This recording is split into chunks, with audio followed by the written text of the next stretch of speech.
अस्सलाम वालेकुम। आज से मैं मैट्रिक क्लास की केमिस्ट्री स्टार्ट कर रही हूँ। इस वीडियो में हम फर्स्ट चैप्टर पढ़ेंगे हाइड्रोजन एंड वाटर। लेकिन उससे पहले एक छोटी सी रिक्वेस्ट, काइंडली मेरे चैनल को सब्सक्राइब करें, बेल आइकन को प्रेस करना मत भूलिए ताकि आने वाली तमाम नॉलेजेबल वीडियोस की अपडेट सबसे पहले आप तक पहुँचे। Thank you. तो चलें स्टार्ट करते हैं वीडियो। इस चैप्टर में हम पढ़ेंगे हाइड्रोजन क्या है, हाइड्रोजन की केमिकल एंड फिजिकल प्रॉपर्टीज़ क्या हैं, हाइड्रोजन इंडस्ट्री में कैसे प्रिपेयर की जाती है, हाइड्रोजन के यूजेस, नेसेंट हाइड्रोजन क्या है, हाइड्रोजन के आइसोटोप्स कौन कौन से हैं, वाटर और उसके एनोमलस बिहेवियर के बारे में, वाटर की केमिकल प्रॉपर्टीज़, वाटर का यूनिवर्सल सॉल्वेंट क्यों कहा जाता है, वाटर की क्रिस्टलाइजेशन कैसे होती है, सॉफ्ट, हार्ड और हेवी वाटर क्या होता है, हाइग्रोस्कोपिक सब्सटेंसेस क्या हैं और वो कौन कौन से हैं, और क्लासिफिकेशन ऑफ वाटर। हाइड्रोजन 1766 में कैवेंडिश नाम के साइंटिस्ट ने जिंक मेटल और डाइल्यूट हाइड्रोक्लोरिक एसिड का रिएक्शन किया था और इस रिएक्शन के नतीजे में उसने हाइड्रोजन को डिस्कवर किया था। हाइड्रोजन को जब हीट दी जाती है तो वो वाटर में कन्वर्ट हो जाती है। इसी बिना पर इस गैस का नाम लवाइजर नामी साइंटिस्ट ने हाइड्रोजन रखा। Hydro means water and gen means producer, तो हाइड्रोजन का मतलब हुआ water producer. Hydrogen periodic table में सबसे पहला एलिमेंट है और दुनिया में सबसे लाइट एलिमेंट है। हाइड्रोजन का स्ट्रक्चर बहुत ही सिंपल है। इसके न्यूक्लियस में एक ही प्रोटॉन होता है और इसके फर्स्ट ऑर्बिट में एक ही इलेक्ट्रॉन होता है। मतलब इसका एटॉमिक नंबर 1 है और एटॉमिक मास भी 1 है। हाइड्रोजन का केमिकल फार्मूला है H2। मतलब ये गैस डाई एटॉमिक फॉर्म में होती है। डाई एटॉमिक वो गैस होती है जिस गैस के 2 मॉलिक्यूल्स हों। हाइड्रोजन का एटॉमिक मास 2 AMU है। एटॉमिक मास क्या होता है? से हाइड्रोजन में 2 मॉलिक्यूल्स हैं और इसका एटॉमिक नंबर 1 है, तो number of molecules multiply by number of atomic number.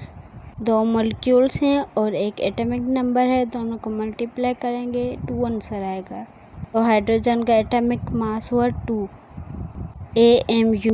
Occurrence, hydrogen दुनिया में सबसे ज़्यादा पाया जाने वाला एलिमेंट है। हम सबको पता है कि सूरज और बाकी सितारों में भी हाइड्रोजन गैस मौजूद होती है।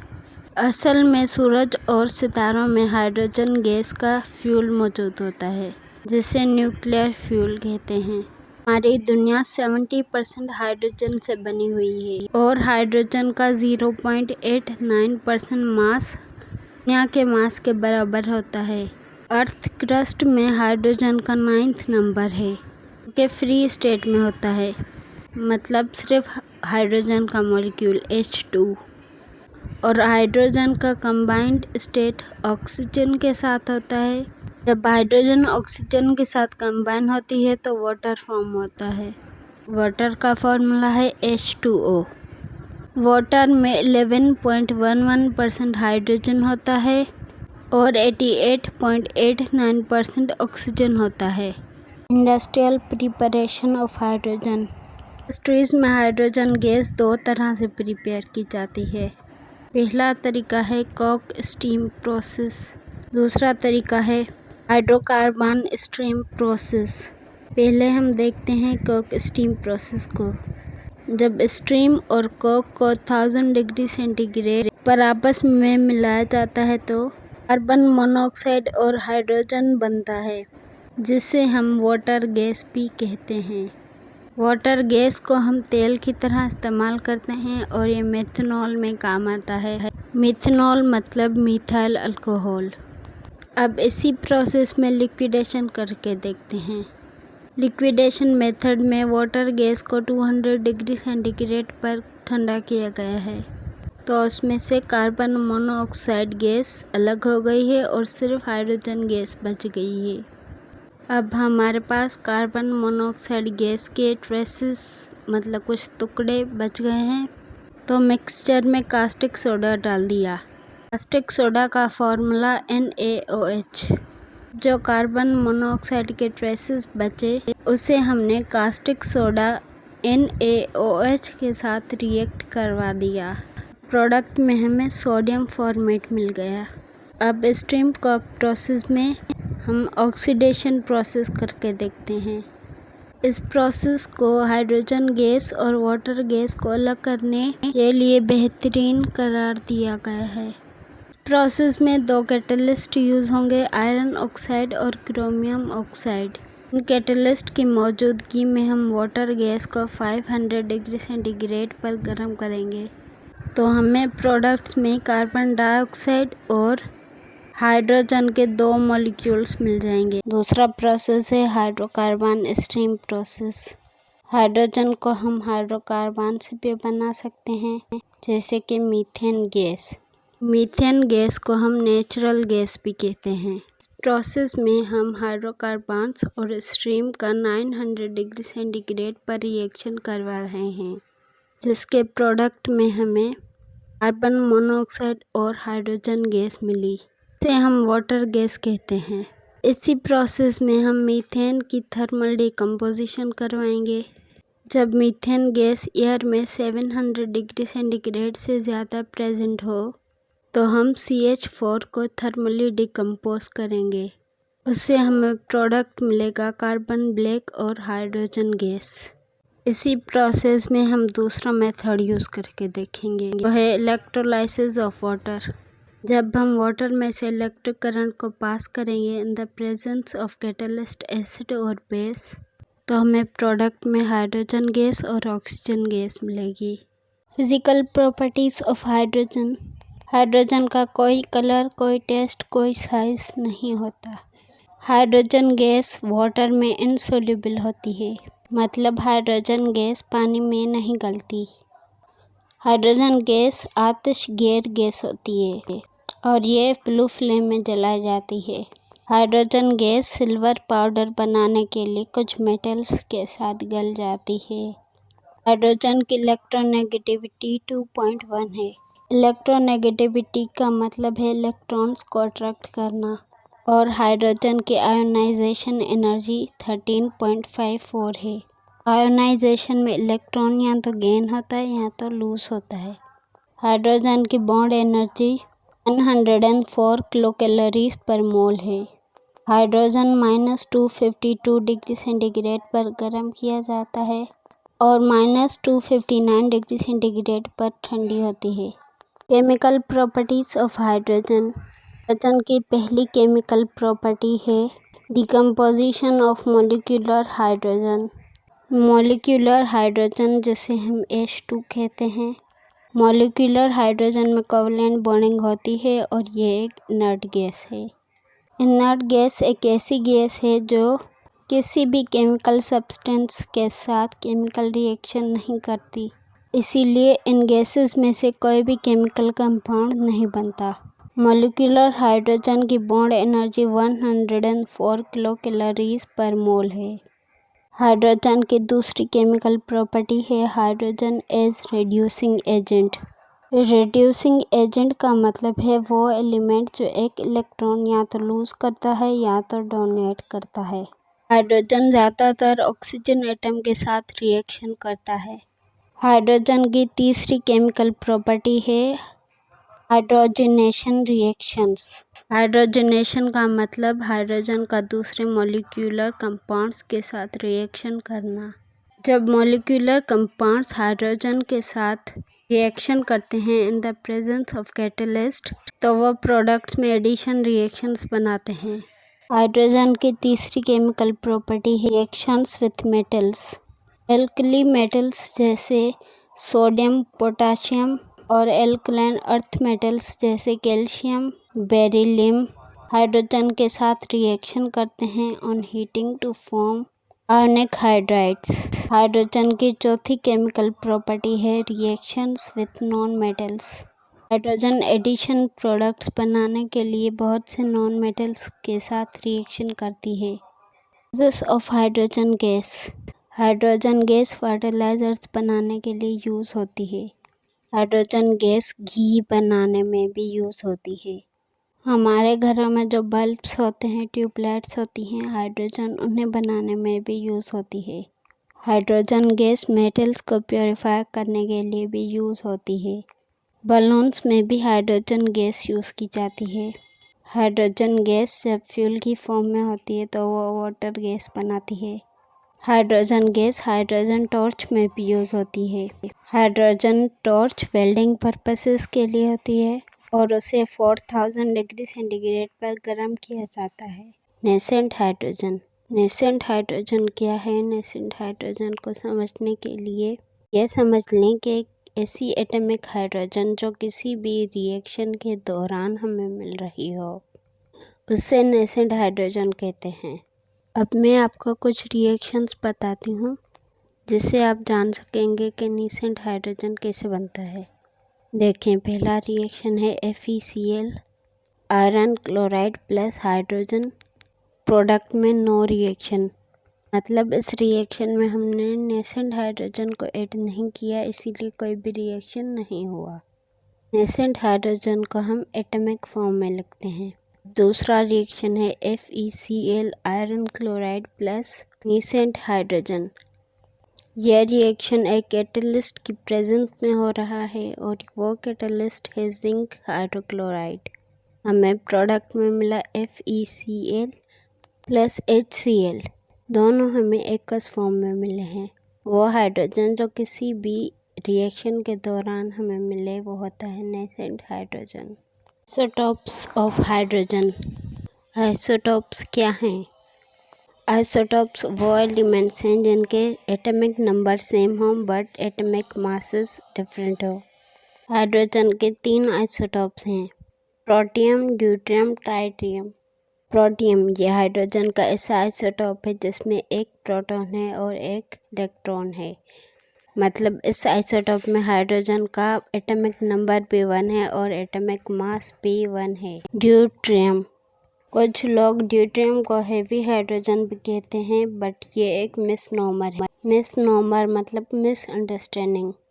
ड्यूटेरियम को यूरे नामी साइंटिस्ट ने 1931 में डिस्कवर किया था।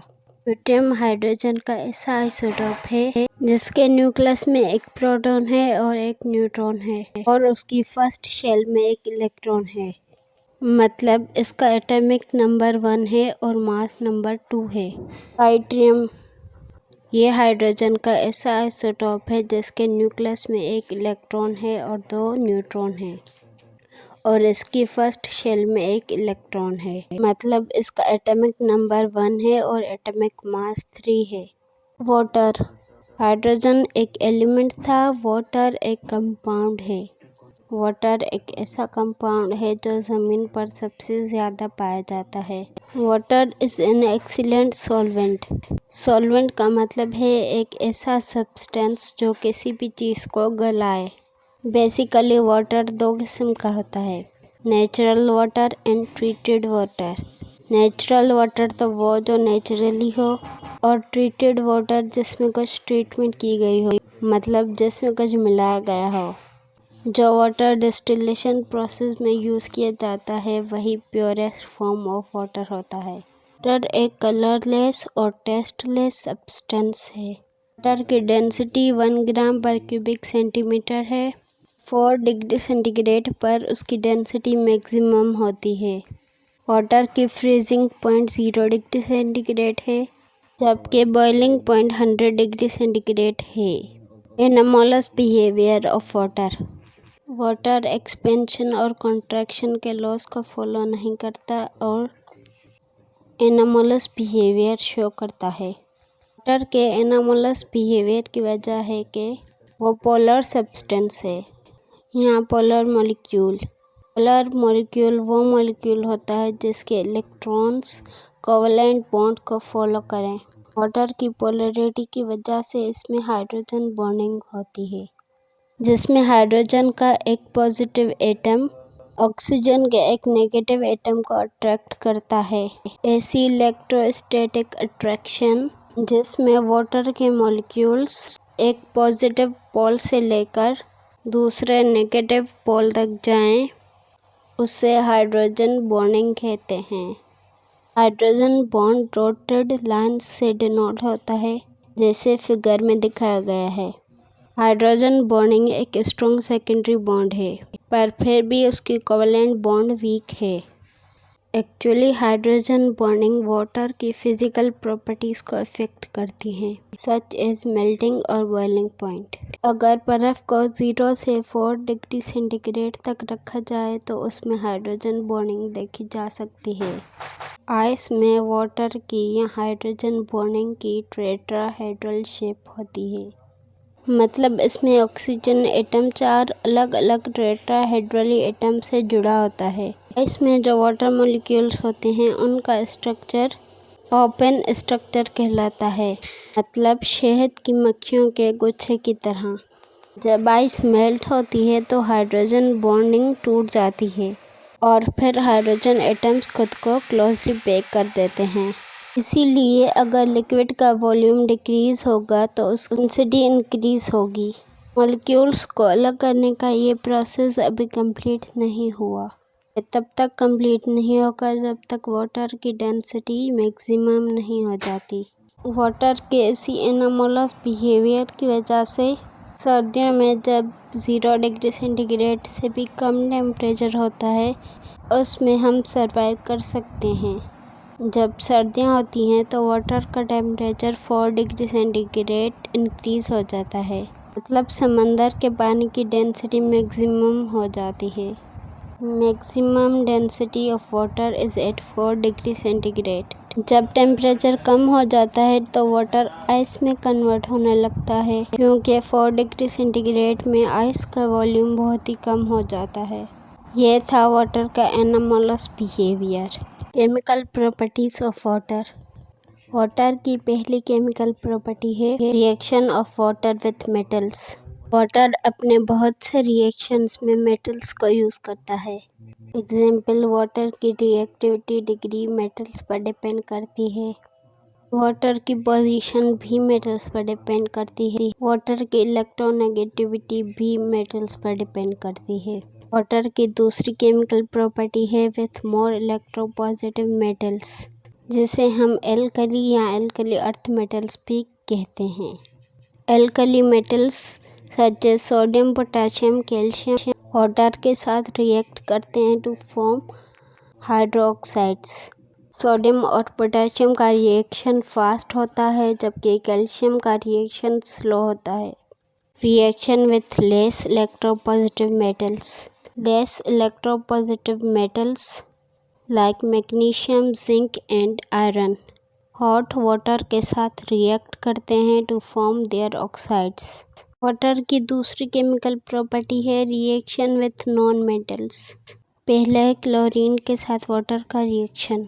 क्लोरीन जब वाटर के साथ रिएक्ट करती है तो हाइड्रोक्लोरिक एसिड और हाइपोक्लोरिक एसिड प्रोड्यूस करती है। अब वाटर का रिएक्शन विथ कार्बन। जब हम कोक को 1000 डिग्री सेंटीग्रेड पर गर्म करेंगे तो कार्बन मोनोऑक्साइड और हाइड्रोजन का एक मिक्सचर तैयार होगा। मिक्सचर को हम वाटर गैस कहते हैं। अब है वाटर का सिलिकॉन के साथ रिएक्शन। सिलिकॉन बहुत हाई टेम्परेचर में वाटर के साथ रिएक्शन करता है to form side of silicon. Water की तीसरी केमिकल प्रॉपर्टी है actions calcium oxides. Calcium oxide water में डिसॉल्व होती है to form hydro oxide. Water की चौथी केमिकल प्रॉपर्टी है action with nitrous oxide. Nitrous oxide water में डिसॉल्व होता है to form neutral solution. Water is universal solvent. Water is the excellent solvent. Solvent का मतलब है वो सब्सटेंस जो गलाए। पानी में अगर हम किसी भी चीज़ को डालें तो पानी उसे गला देता है, लेकिन कुछ सब्सटेंसेस ऐसे भी होते हैं जिनको पानी गला नहीं सकता, पर अक्सर सब्सटेंसेस ऐसे हैं जो गल जाते हैं। तो water is an excellent solvent. हम जो कह रहे हैं कि water is an excellent solvent, water की ये प्रॉपर्टी इसलिए है कि वाटर में डाइलेक्ट्रिक कोवैलेंट बॉन्ड होती है और वो पोलर इन नेचर होता है। कोवलेंट बॉन्ड एंड पोलैरिटी क्या होती है ये मैं आपको बता चुकी हूँ। वाटर मॉलिक्यूल में 2 एटम्स हाइड्रोजन के होते हैं और एक एटम ऑक्सीजन का होता है। हाइड्रोजन के 2 एटम्स पॉजिटिव चार्ज रखते हैं और ऑक्सीजन का एक एटम नेगेटिव चार्ज रखता है। इसके रिजल्ट में वाटर मॉलिक्यूल बन जाता है और वाटर एक एक्सीलेंट सॉल्वेंट है। Electrovalent solutes such as mineral salts, mineral acids and bases के लिए वो सारे कोवलेंट बॉन्ड जिनमें हाइड्रोक्साइल ग्रुप मतलब -OH होता है वो सब वाटर में डिसॉल्व हो जाते हैं। वाटर के इन प्रॉपर्टीज़ की वजह से हम वाटर को यूनिवर्सल सॉल्वेंट कहते हैं। वाटर ऑफ क्रिस्टलाइजेशन, जब पानी में नमक को ठंडा किया जाता है तो वह क्रिस्टल्स की फॉर्म में आ जाता है। उस क्रिस्टल में कुछ मॉलिक्यूल्स वाटर के होते हैं जिन्हें क्रिस्टल लेटिस कहा जाता है। वाटर मॉलिक्यूल्स सॉल्ट के क्रिस्टल्स के साथ लूजली बॉन्डेड होते हैं। उन वाटर मॉलिक्यूल्स को कहते हैं वाटर ऑफ क्रिस्टलाइजेशन। वो सॉल्ट्स जिनमें वाटर मॉलिक्यूल्स मौजूद होते हैं उनको हाइड्रेट्स कहते हैं। Examples CuSO4.5H2O, Fe2SO4.7H2O। हर हाइड्रेट के पास अलग से अपना वाटर ऑफ क्रिस्टलाइजेशन मौजूद होता है। कुछ नमक ऐसी भी होती है जो बिना पानी के क्रिस्टलाइन फॉर्म में आती है। Example KNO3, NaCl3, AgNO3 etc। इसका रीज़न ये है कि वाटर मॉलिक्यूल्स छोटे छोटे केटायंस के साथ अटैच होते हैं। Soft, hard and heavy waters. Soft water मतलब मीठा पानी। सॉफ्ट वाटर में इम्प्योरिटीज़ मौजूद होती हैं और ये साबुन के साथ झाग बनाता है। इसको ड्रिंकिंग और वॉशिंग पर्पसेस के लिए यूज़ किया जाता है। सॉफ्ट वाटर में इम्प्योरिटीज़ नहीं होती। आते हैं हार्ड वाटर की तरफ। हार्ड वाटर मतलब खारा पानी। हार्ड वाटर में इम्प्योरिटीज़ मौजूद होती हैं और ये साबुन के साथ झाग नहीं बनाता। That's why it is not used for drinking and washing purposes. Hard water की फर्दर 2 टाइप्स हैं, टेम्परेरी हार्ड वाटर और परमानेंट हार्ड वाटर। पानी के अंदर कैल्शियम बाइकार्बोनेट और मैग्नीशियम बाइकार्बोनेट आ जाए तो वो पानी टेम्परेरी हार्ड वाटर हो जाता है। अब टेम्परेरी वाटर के रिस्पॉन्सिबल एजेंट्स कौन से हो गए? Calcium bicarbonate and magnesium bicarbonate. Temporary hard water को रिमूव करने के लिए हम 2 मेथड्स यूज़ करते हैं। पहला मेथड है बॉइलिंग। कैल्शियम बाइकार्बोनेट सोल्यूबल होता है। बॉयल करने पर सोल्यूबल कार्बोनेट इससे अलग हो जाता है और फिर ये इनसोल्यूबल हो जाता है। ऐसे ही हम मैग्नीशियम बाइकार्बोनेट के साथ करेंगे, वह भी बॉयल होने पर इनसोल्यूबल हो जाएगा। Second method is Clark's method. Clark's method में हम कैल्शियम हाइड्रोक्साइड को यूज़ करते हैं। जब कैल्शियम लाइम वाटर के साथ रिएक्ट करेगा तो कैल्शियम बाइकार्बोनेट और वाटर बनेगा। इस इक्वेशन को बैलेंस करने के लिए हमने हाइड्रोजन के साथ 2 लगाया है और कार्बन के साथ भी 2 लगाया है।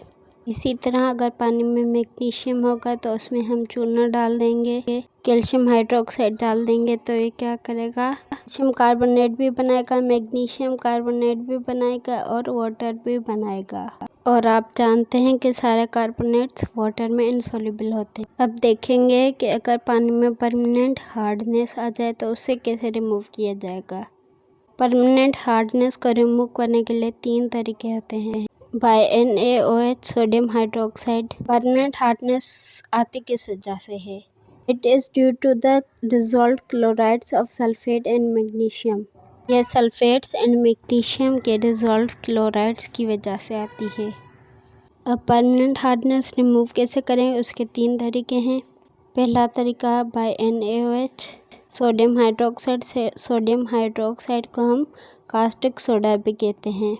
पानी में 4 चीज़ें रिएक्ट करती हैं। पानी में कैल्शियम क्लोराइड भी, मैग्नीशियम क्लोराइड भी हो सकता है, सल्फेट क्लोराइड भी हो सकता है, मैग्नीशियम सल्फेट भी हो सकता है। ये सारे के सारे जब NaOH से रिएक्शन करेंगे तो डबल डिस्प्लेसमेंट रिएक्शन होगी। कैल्शियम OH के साथ मिलेगा, NaCl के साथ मिलेगा। अब प्रोडक्ट्स में कैल्शियम हाइड्रोक्साइड बन जाएगा और NaCl बन जाएगा। ऐसे ही दूसरे रिएक्शंस के साथ भी होगा। हमें हार्डनेस रिमूव करने के लिए सोल्यूबल इम्प्योरिटीज़ को इनसोल्यूबल इम्प्योरिटीज़ में कन्वर्ट करना है बस। इसके बाद सेकंड मेथड है बाय Na2CO3 सोडियम कार्बोनेट, इसको सोडा ऐश भी कहा जाता है। इसमें भी वही 4 चीज़ें होंगी, calcium chloride, magnesium chloride, magnesium sulphate, iron chloride. अब इन सब के साथ सोडियम कार्बोनेट का रिएक्शन करते हैं। अब सोडियम कार्बोनेट पानी में डालेंगे तो कोई भी ऐसा सॉल्ट जो हार्डनेस क्रिएट करता है वो इनसॉल्युबिलिटी की सूरत में रिमूव हो जाएगा। जैसे आएगा देखें, फिर से डबल डिस्प्लेसमेंट रिएक्शन। प्रोडक्ट में हमें मिला कैल्शियम कार्बोनेट, हो गया इनसॉल्युबल और NaCl बच गया। सारे रिएक्शंस में आगे ऐसे ही होगा, इनसॉल्युबल सब्सटेंस निकलेगा। बुक में 4 इक्वेशंस दी गए हैं, एक ही इक्वेशन करके समझ सकते हैं। हर इक्वेशन में NaCl डालकर इनसॉल्युबल इम्प्योरिटी को अलग किया गया है। जब इनसॉल्युबल इम्प्योरिटी अलग हो गई तो हार्डनेस भी रिमूव हो गई। Third is zeolite method. Zeolite असल में कंपाउंड है, इसका फॉर्मूला थोड़ा सा टिपिकल है। ज़ीरोलाइट एक तरह का पत्थर होता है और ये पत्थर आयन एक्सचेंज करता है। आयन चेंज करता है मतलब डबल डिस्प्लेसमेंट करवाता है। जैसे पहले के 2 मेथड्स भी डबल डिस्प्लेसमेंट करवा रहे थे। देखते हैं कि ये डबल डिस्प्लेसमेंट कैसे करता है। जैसे हम पहले भी देख के आए हैं कि किसी भी रिएक्शन में NaOH डालने से इम्प्योरिटी आ जा, हार्डनेस दूर हो जाती है। मैं इसकी भी 4 इक्वेशंस दी गई हैं, पर आप लोग समझने के लिए एक ही इक्वेशन कर सकते हैं। असल में ज़ीरोलाइटिक एक नेगेटिव आयन होता है। ये नेगेटिव है, नेगेटिव चार्ज रखता है, तो इसके साथ कुछ ना कुछ पॉजिटिव होगा। जैसे सोडियम क्लोराइड है तो Na positive, Cl negative. Reaction हुआ, रिएक्शन के ऊपर लिखेंगे Na और ज़ीरोलाइटिक। Na पॉजिटिव है, ज़ीरोलाइटिक नेगेटिव है, तो पॉजिटिव चार्ज पॉजिटिव के साथ मिलेगा और नेगेटिव चार्ज नेगेटिव के साथ, मतलब Na के साथ और Cl ज़ीरोलाइटिक के। अब देखते हैं हेवी वाटर को। हेवी वाटर असल में ऑक्सीजन का एक कंपाउंड है। इसका मॉलिक्यूलर फॉर्मूला है D2O। हेवी वाटर को ड्यूटेरियम ऑक्साइड भी कहा जाता है। हेवी वाटर की कुछ इम्पोर्टेंट प्रॉपर्टीज़ भी हैं। इसकी डेंसिटी आम पानी से ज़्यादा होती है। इसका वेपर प्रेशर भी आम पानी से कम होता है। इसका मेल्टिंग पॉइंट है 3.81 डिग्री सेंटीग्रेड और बॉइलिंग पॉइंट है 101 डिग्री सेंटीग्रेड। इसका रिएक्टिव इंडेक्स आम पानी से बहुत ही कम होता है। हेवी वाटर का मॉलिक्यूलर मास होता है 20 AMU। हाइग्रोस्कोपिक सब्सटेंसेस, वो सब्सटेंसेस जो एयर के मॉइस्चर को एब्जॉर्ब करते हैं वो हाइग्रोस्कोपिक सब्सटेंसेस होते हैं। सवाल ये बनता है कि बाकी के जो सब्सटेंसेस हैं वो भी तो यही करते हैं। देखें, बाकी के जो सब्सटेंसेस होते हैं वो जब एयर से मॉइस्चर लेते हैं तो बिल्कुल सैचुरेटेड सॉल्यूशंस बन जाते हैं, लेकिन हाइग्रोस्कोपिक सब्सटेंसेस सैचुरेटेड सॉल्यूशंस नहीं बनते। अब देखते हैं कौन से सब्सटेंसेस हैं जो हाइग्रोस्कोपिक होते हैं। कंसंट्रेटेड H2SO4, P2O5, CaO और SiO2, ये चारों कंपाउंड्स हाइग्रोस्कोपिक सब्सटेंसेस होते हैं।